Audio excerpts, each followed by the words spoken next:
So let's take a look at those leaf cross sections. These are both Eudicot leaves. The one on the left is a cross section through the midrib. Often in Eudicot leaves we get that netted venation where we have the larger central vein. So that's what we're looking at here, a cross section through that larger central vein. There's a bunch of collincoma on the bottom of this, which would help that leaf kind of fold if it needed to due to heat stress, so that it had less exposed surface area. It also just in general helps the leaf be more bendy and flexible. Notice that our stomata are located on the lower epidermis. Our xylem is on the top of this bundle and our phloem is on the bottom. Up here we have more collincoma, again allowing for the bendability of our leaf. We have these tall, long cells, that are our palisade mesophyll, and we have these loosely packed spongy mesophyll that allows for gas exchange through the stoma, and then to allow those gases to get to and from the palisade mesophyll as well. There isn't really a distinct bundle sheath here, so that won't always be apparent or present. Here we have another cross section through some of the kind of lateral branching veins or secondary veins, and in those you can barely see what's going on within the vascular tissue, but I chose this because it was a kind of better view of the rest of the tissues. Also in this picture there is a picture of the base of a trichome, which often show up in our slides that we look at in botany, and everybody's like, what is this? Is this an infection? What's going on? And so it's just showing it's a trichome base. So we can compare that to, here I am, a monocot leaf. Monocot leaves just have mesophyll. Notice all of these cells are packed full of chloroplasts. We have the upper epidermis and the lower epidermis, but it becomes very difficult to tell which one is which because they tend to have stomata on both sides and don't have the palisade mesophyll on top, which is always adjacent to the upper epidermis. And I'm saying always here, but I probably shouldn't because who knows. So, spongy mesophyll here, palisade mesophyll. I was going to call this spongy mesophyll, but it's not. It's just regular mesophyll. Notice that there's these large gaps here. That's a space for air to come in and go out, to exchange oxygen out and CO2 in, as well as water vapor is going to be escaping out those stomata. Okay. Burping because bubbly water. So here, another thing to notice is that we have these really well-developed bundle sheaths. So corn, as I mentioned, is a C4 plant. That means that we are doing all of our Calvin cycle. Our rubisco here is located in the bundle sheath because we can concentrate our CO2 in that area. Okay, so this is part of your lab. So hopefully it'll make sense and you'll work on that in your lab. So we can describe plants, and part of the way that you're going to identify plants if you go into plant taxonomy or any even just casual ID with a guide or field book is by their leaf arrangement, which the technical term for that is the phyllotaxis. So we have some general categories we can use to describe these. Alternate leaf arrangement sometimes is called spiraled as well because it'll sort of work its way up the stem in a bit of a spiral. But the big deal there is that you have one leaf emerging at each spot that you have a node. So there's a node, we have a leaf emerge, and a little axillary bud. There's not going to be one on the other side. So just one, and it'd be like staggered. So alternate, spiraled leaf arrangement, one leaf per node. Opposite leaf arrangement is like your arms, where you have one leaf coming out on either side. So what that is since this is a node, you have two leaves at that node. You also have two axillary buds. So opposite leaf arrangement, they emerge opposite each other. This is common in mints, right? So mint has square stems and opposite leaf arrangement. It's kind of this weird robotic quality to mints, or not robotic, but mechanical sort of. But alternate leaf arrangement is the most common. So having opposite leaf arrangement really helps you narrow things down. As you know from our tree ID key, maples also have opposite leaf arrangement. So that's how you can identify them or distinguish them from other trees that look like maples and have those palmate leaves, palm-shaped leaf, palmate, is those ones all have alternate leaf arrangement. Okay, so alternate, 1 leaf per node. Opposite, 2 leaves per node. World, more than 2. So it's 3 or more. So you could have 3, you could have 4, you could have a ton. But that world leaf arrangement is world, think of like around the world. There's another option here where you can have a basal rosette. And so at this point it would be really difficult to distinguish the leaf arrangement because all the leaves emerge from the stem in this really tightly packed region at the base of the stem, and then you would have like the flower come up out of that.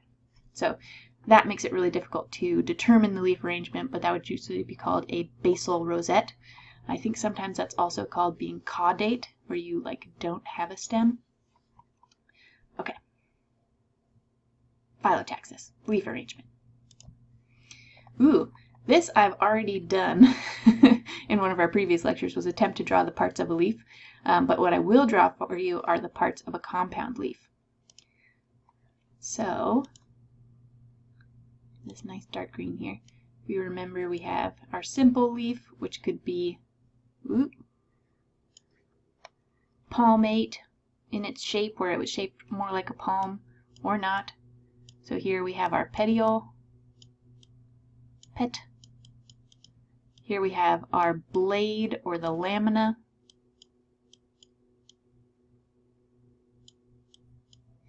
Here we have the margin of that blade. And then here is the midrib.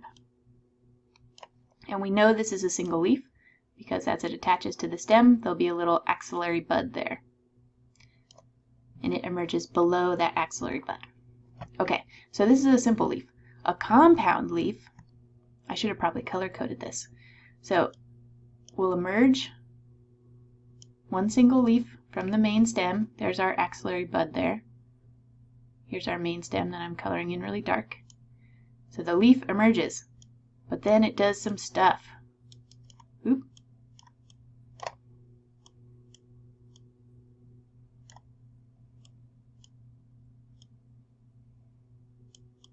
Okay, so here's some options of things that could happen.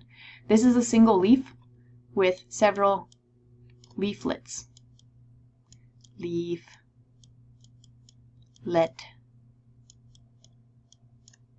And these leaflets are attached to this main part of the leaf by petiole.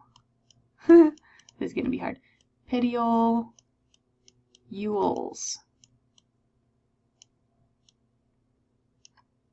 So this compound leaf is what we'd call it. It's like a leaf that's made up of several other leaflets.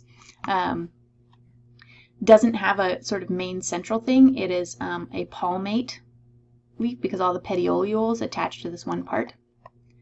We could have another option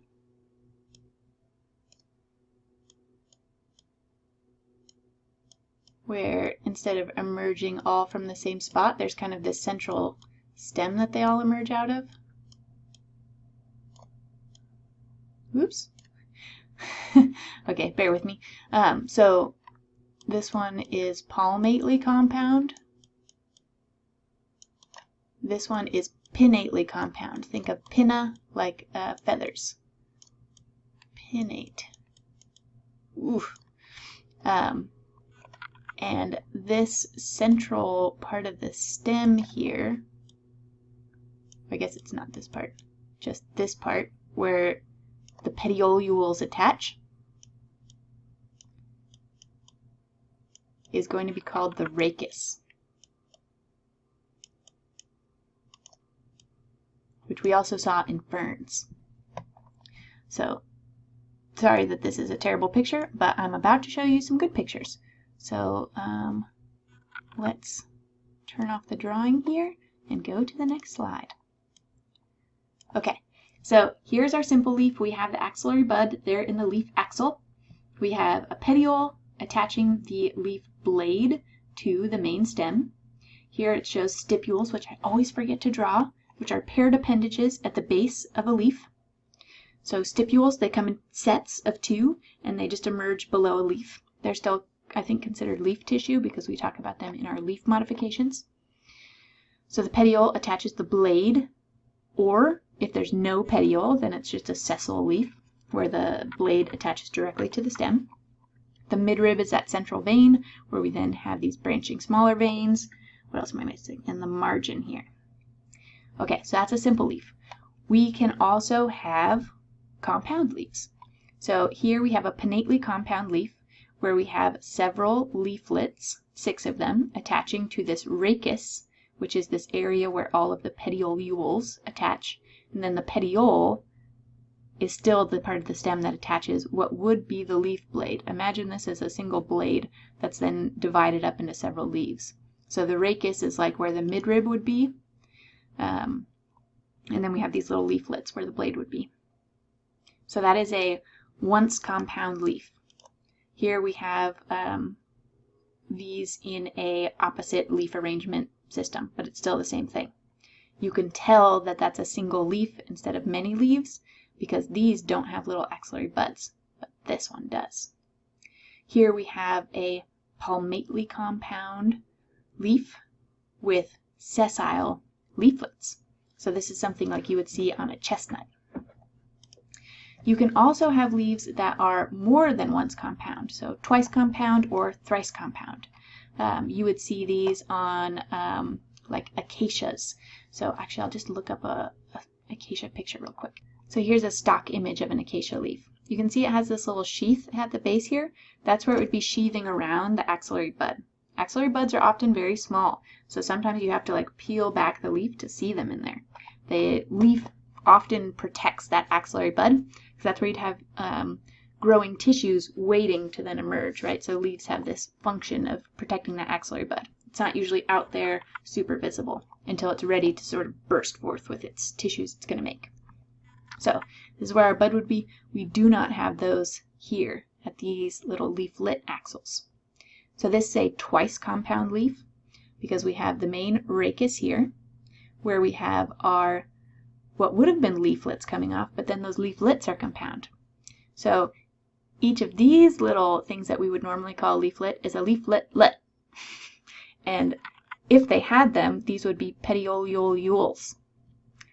And then things get thrice compound, and it's all very confusing. But whether something is once compound, twice compound, or thrice compound will help you identify it. So it's important to be able to distinguish between those. So this is pinnately compound, and it's twice pinnately compound. Okay.